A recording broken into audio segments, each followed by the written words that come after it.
बाकी है। आपको लगता है कि आप काबिल नहीं हो दोस्त, लेकिन अब अपने अंदर झांक के देखो, आपके पंखों में भी अभी उड़ान बाकी है। Hello everyone, this is Supriya Tamkar with another video. Today's topic is how to overcome problem caused by online classes. Online classes में हम सभी बच्चों को काफ़ी सारी ऐसी प्रॉब्लम्स फेस करनी पड़ रही है। जैसे काफ़ी सारे स्टूडेंट कहते हैं मेरा हेडेक होने लगता है, मेरा सिर दर्द देने लगता है। काफ़ी सारे बच्चे बोलते हैं कि मुझे ऑनलाइन क्लासेस की वजह से चश्मा लगने लग गया है। इवन ये जो चश्मे का सिलसिला है ये मेरे साथ भी हुआ है। जब मैं क्लास 12th में थी, ऑनलाइन क्लासेस मेरी चलती थी, तो मुझे भी ये चश्मा लगता है, बट मैं वीडियोस में नहीं लगाती हूँ क्योंकि मुझे वो चश्मा बिल्कुल भी पसंद नहीं है। तो आज मैं आपको कुछ ऐसे टिप्स बताने वाली हूँ जिससे कि आप वो चीज़ें अवॉइड कर सको, ताकि आप भी ये चश्मे वगैरह से बच सको। हेडेक होता है, काफ़ी लोगों को चश्मा लगने लग गया है, काफ़ी सारी ऐसी प्रॉब्लम्स है जो सारे स्टूडेंट्स ऑनलाइन क्लासेस में फेस कर रहे हैं। लोगों के डाउट क्लियर नहीं हो पाते हैं। तो ऐसे कुछ सॉल्यूशंस के साथ आज मैं इस वीडियो में आपके साथ आई हूँ, ताकि आपकी जो प्रॉब्लम्स हैं वो मैं सॉल्व कर सकूं। सबसे पहली प्रॉब्लम आती है कि हमारा हेडेक होता है। ये सबसे ज़्यादा मोस्ट कॉमन प्रॉब्लम है। हेडेक होने लगता है, सिर दर्द देने लग जाता है। तो मैं आपको अब यहाँ ये नहीं बताऊंगी कि मेडिटेशन करने लग जाओ, योगा करो, ये करो, वो करो। मुझे अंदर से पता है कि ये सब चीज़ें बोल देते हैं लोग कि योगा करो, मेडिटेशन करो, और रियल में वो चीज़ कोई फॉलो नहीं करता है। तो हेडेक का आप एक मेन रीजन समझो कि जब आप सही पोस्चर पे नहीं बैठते हो और जो अपना फोन रहता है उसको जस्ट आप अपनी आंख के सामने रख के बैठ जाते हो, तब आपका जो है वो हेडेक होने लग जाता है, सिर पे दर्द होने लग जाता है। अपन क्या करते हैं ना, फोन को ऐसे नीचे ऐसे लेके नीचे ऐसे करके बैठ गए, ऐसे देख रहे हैं। तो जब आप ऐसे देखते हो ना, तो आपके जो ये बैकबोन रहती है ये भी एकदम सीधी नहीं रह पाती है, बैकबोन आपका सीधा नहीं रहता है, और आपको कंटिन्यू नीचे फोकस करके देखना रहता है। तो आप क्या करो, अपना जो फोन है उसको अपने सामने रख के पढ़ाई करो, ठीक है। सामने अगर आप बेड पे भी बैठे हो, चेयर पे भी बैठे हो, कोई प्रॉब्लम नहीं है। बेड पे जहाँ पे भी आप बैठ के पढ़ाई करते हो, तो आप वहाँ पे एक चीज करो कि कोई भी स्टूल वगैरह रख लो, उस पर जग वगैरह, ग्लास वगैरह कुछ भी रख लो। ऐसा कोई जरूरी नहीं कि जब हमारे पास ट्राइपॉड होगा तभी हम कैमरे को जस्ट अपने सामने रख पाएंगे, ठीक है। कुछ भी टेबल वगैरह है उस पर टिका के फोन रख लो, उस पर ग्लास वगैरह रख के उस पर फोन सेट कर लो, और उस तरह से आपका जो फोन रहेगा जब आपके सामने रहेगा तो आपकी जो आंखों में स्ट्रेन पड़ता है, आपकी आंखों में जो स्ट्रेन पड़ता है ना, वो थोड़ा सा स्ट्रेन कम पड़ेगा, और आपको धीरे धीरे देखोगे कि हेडेक आपका कम जरूर होगा, ठीक है। और नेक्स्ट चीज, सेकंड चीज आप याद रखो कि जब भी आप ऑनलाइन क्लासेस ज्वाइन करते हो तो उसमें आपको एक मेजर टाइम के लिए उस मीटिंग में ज्वाइन रहना पड़ता है। तो आप अपने जो फोन को क्या कर सकते हो, रीडिंग मोड ऑन कर लो। आप अपने फोन का येलो मोड, रीडिंग मोड जब ऑन कर लोगे तो उस पर भी जो आपकी आंखों पे स्ट्रेन पड़ता है वो कम पड़ेगा। तो इससे भी आपकी काफी हद तक प्रॉब्लम सॉल्व हो सकती है। फिर थर्ड चीज आप याद रखो कि आपके जो फोन का टेक्स्ट है, जो भी आपके वर्ड्स है, जो भी आपका टेक्स्ट साइज है, उसको थोड़ा सा इंक्रीज कर लो। जब आप अपने फोन का टेक्स्ट को सेटिंग पे जाके इंक्रीज कर लोगे, तब आपके साथ क्या होगा ना कि आपको जो भी चीजें एकदम आंख गड़ा के या फिर एकदम घुसेड़ के, जिसे अपन कहते हैं देखना पड़ता है, एकदम फोकस करके जो भी चीजें सब लोग लिखते हैं तो हमें एकदम फोकस करके देखना पड़ता है। तो जब आप अपने फोन का टेक्स्ट साइज इंक्रीज कर लोगे तो आपको बहुत ज्यादा फोकस करके चीजें नहीं देखनी पड़ेगी।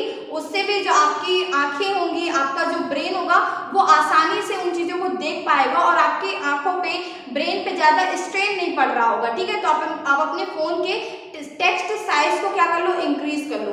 देखो एक बात याद रखो, हमें दो चीज में लाइफ में कभी भी कंप्रोमाइज नहीं करना है। पहला चीज, हमारा गोल, जितने भी परसेंट का हमारा गोल है, जो भी हमारा अचीवमेंट है, जो भी हमारे लिए सक्सेस है कि मैं इतने परसेंट को अचीव करना चाहता हूँ, पहले तो हमें इस पे कंप्रोमाइज नहीं करना है, अपने गोल को वही सेट करके रखना है। और सेकेंड चीज आप ये ध्यान रखो, आपको अपनी हेल्थ पे कंप्रोमाइज नहीं करना है, ठीक है। आप अपनी हेल्थ का, अपनी आइज का प्रॉपरली ध्यान रखो, क्योंकि ना अगर आप अपने ऊपर 10 रुपए के इन्वेस्टमेंट करते हो ना, तो आपको वो 100 रुपए का आउटपुट देता है। अगर थोड़ा सा भी आप अपनी हेल्थ का केयर करोगे, हेल्थ का ध्यान रखोगे, तो आपकी बॉडी आपका साथ देगी। पढ़ पाने में भी ज्यादा देर तक आप सिटिंग आवर्स में ज्यादा देर तक बैठ पाओगे। वरना अगर आप अपनी हेल्थ पे ध्यान नहीं दोगे, तो अगर आप ये 10 रुपए की बचत करोगे तो आपको वहां पे 1000 का लॉस होगा। और जब आप अपनी हेल्थ का ध्यान नहीं रखोगे ना, तो आपका पढ़ाई पे भी मन मन नहीं लगेगा। और जब समझते हैं ना अपन ये सब कि अगर जब हमारी तबीयत खराब हो जाती है, हमें फीवर वगैरह हो जाता है, तो हमारा बिल्कुल भी पढ़ाई पे मन नहीं लग रहा होता है। इसीलिए आप अपनी हेल्थ का भी ध्यान रखो साथ साथ में, ठीक है। फोर्थ प्रॉब्लम है जो काफी सारे बच्चे फेस करते हैं, वो ये है कि मेरे डाउट्स क्लियर नहीं हो पा रहे हैं। जब ऑफलाइन क्लासेस होती थी तब तो हम डायरेक्ट टीचर से फेस टू फेस इंटरेक्ट करते थे और हमारे सारे डाउट्स, जो भी हमारी प्रॉब्लम रहती थी, वो तुरंत क्लियर हो जाती थी। लेकिन अब ऑनलाइन क्लासेस में काफी बच्चों का क्या है कि वो शर्माते हैं, कि बोलते नहीं है, सर से पूछते नहीं है। तो अगर आप अपने ऑनलाइन क्लासेस में टीचर से नहीं पूछ रहे हो तो गूगल में आपको जो भी डाउट आता है, आप जैसे ऑनलाइन क्लासेस में तो पढ़ते हो ना, फोन आपके पास रहता है ऑनलाइन क्लासेस में, या लैपटॉप आपके पास रहता है, तो जो भी आपके डाउट आ रहे हैं या तो आप उन्हें एक पेन पेपर ले लो और उन्हें तुरंत नोट करते जाओ और बाद में उन्हें जाके गूगल पे, या फिर ऐसे काफी सारे ऐप आ चुके हैं। जैसे मैथ्स के लिए मैं पर्सनली यूज करती थी डाउटनट, और एक इंस्टा सॉल्व करके भी बहुत सारे ऐसे ऐप्स आपको मिल जाएंगे प्ले स्टोर पे, सर्च करना। तो इन ऐप की मदद से भी आपके जो मैथ्स वगैरह के क्वेश्चन है, फिजिक्स वगैरह क्वेश्चन है, इन्हें आप तुरंत समझ सकते हो और वीडियो के साथ सॉल्यूशंस भी आ जाते हैं, ठीक है। तो आप ये ऐप से चेक कर लेना, देख लेना, और नहीं तो ऐप वगैरह छोड़ो, सब ऐसे ही है, इंस्टॉल करना पड़ेगा। सबसे सही तरीका है कि आप डायरेक्ट जाके उन क्वेश्चंस को, अपने डाउट को तुरंत नोट करते जाओ और तुरंत गूगल पे सर्च करो और अपने डाउट्स को इमीडिएट क्लियर करो। क्योंकि जब ये आपके छोटे छोटे डाउट्स अगर बनते चले जाएंगे तो आपका एक मेजर पोर्शन बन जाएगा कि जो चीज आपसे नहीं बनती। इसीलिए डाउट्स को तुरंत इंस्टेंट सॉल्व करते चलो ताकि आपको आगे के कॉन्सेप्ट को समझने में प्रॉब्लम ना हो रही हो। और फिफ्थ प्रॉब्लम काफी सारे बच्चे फेस करते हैं कि मैं डिस्ट्रैक्शंस को अवॉइड नहीं कर पा रहा हूँ। जैसे कि काफी वक्त तो ऐसा होता है ना कि हमारी ऑनलाइन क्लासेस चल रही होती हैं और व्हाट्सएप पे फ्रेंड पर्सनली मैसेज करने लगते हैं ना, होता है। इवन हम लोग भी व्हाट्सएप पे पर्सनल चैट्स होने लग जाती थी और क्लास से दिमाग हट जाता था। हम तो कह रहे हैं कि हमने क्लास ज्वाइन की है बट हमारा माइंड कहीं और है। तो ऐसे जो आपके फ्रेंड्स, जो भी आपके फ्रेंड्स हैं, आप उन्हें म्यूट करके रख दो। जो भी आपके फ्रेंड्स ग्रुप वगैरह बने जिसपे ऐसे फालतू के मैसेजेस कंटिन्यू आते रहते हैं, इन्हें लेफ्ट मत करो। मैं लेफ्ट करने का सजेशन नहीं करूंगी, लड़ाई झगड़ा होने लग जाएगा दोस्तों में। सबसे बेस्ट तरीका है आप इन्हें क्या करो, म्यूट कर दो और तभी रिप्लाई दो। ऐसा कोई काम का मैसेज नहीं आने वाला है। स्टूडेंट हो, पढ़ाई से ज्यादा आपकी लाइफ में अभी कुछ भी इंपॉर्टेंट नहीं होना चाहिए, ठीक है। तो ऐसे ग्रुप्स जो है आप इन्हें म्यूट कर दो और बाद में रिप्लाई दो। स्टडी के टाइम पे जब आपकी ऑनलाइन क्लासेस चल रही है तो इन ग्रुप्स के मैसेजेस को बिल्कुल भी ओपन नहीं करो। और जो भी दोस्त कहता है कि यार मैसेज नहीं देता है, तो इतना सेल्फिश तो आप खुद बन जाओ। मैं कहूंगी इतना सेल्फिश तो आप खुद बन जाओ कि पढ़ाई पे फोकस करना है, इसके अलावा मुझे कुछ भी नहीं करना है। जब तक आप इतने सेल्फिश नहीं बनोगे, अगर आप सबको देखते रहोगे कि मुझे इसको भी रिप्लाई देना है, इसको भी रिप्लाई देना है, ऐसा करना है, वैसा करना है, वो दोस्त आपको उल्लू बना के निकल जाएगा आगे। और जब वो आपसे आगे निकल जाएगा तब आपके जीवन में, आपके हाथ में सिर्फ पछतावा ही बचेगा। तो इस पछतावे से अगर बचना चाहते हो तो इतना करो कि ऑनलाइन क्लासेस में किसी भी मैसेज को सीन मत करो। जो भी नोटिफिकेशंस है, सारे नोटिफिकेशन, चाहे वो स्नैपचैट का हो, इंस्टाग्राम का हो, और यूट्यूब पे भी जो फनी कंटेंट वगैरह आप देखते हो, जो भी चीजें आप करते हो, आपको जो भी चीजें ऐसी लगती है जो आपको पढ़ने से डिस्ट्रैक्ट कर रही है, वो सारी चीजों को आप क्या करोगे, उनकी नोटिफिकेशन आप ऑफ कर दो। जब आपकी ऑनलाइन क्लासेस हो जाती है, जब आपका फोन चलाने का टाइम रहता है, वैसे टाइम पे आप उन सब चीजों को देख सकते हो, ठीक है। और sixth point, most important point ये रहेगा कि आप कभी भी ना एकदम अकेले में बैठ के मत पढ़ो। जैसे काफी सारे बच्चे होते हैं, उनका पर्सनल रूम होता है, मैं मानती हूँ पर्सनल रूम में एकांत में पढ़ाई करना अच्छा होता है, बट जब आप ऑनलाइन क्लासेस अटेंड करते हो तो ऐसे एक रूम में रहो जहाँ पे मम्मी हर 1 घंटे में, आधे घंटे में आती रहे। उससे क्या रहेगा ना कि आपके दिमाग में ये चीज रहेगी कि मम्मी आ जाएंगी और मुझे व्हाट्सएप चलाते देखेंगी, फेसबुक चलाते देखेंगे तो मुझे डांट पड़ेगी।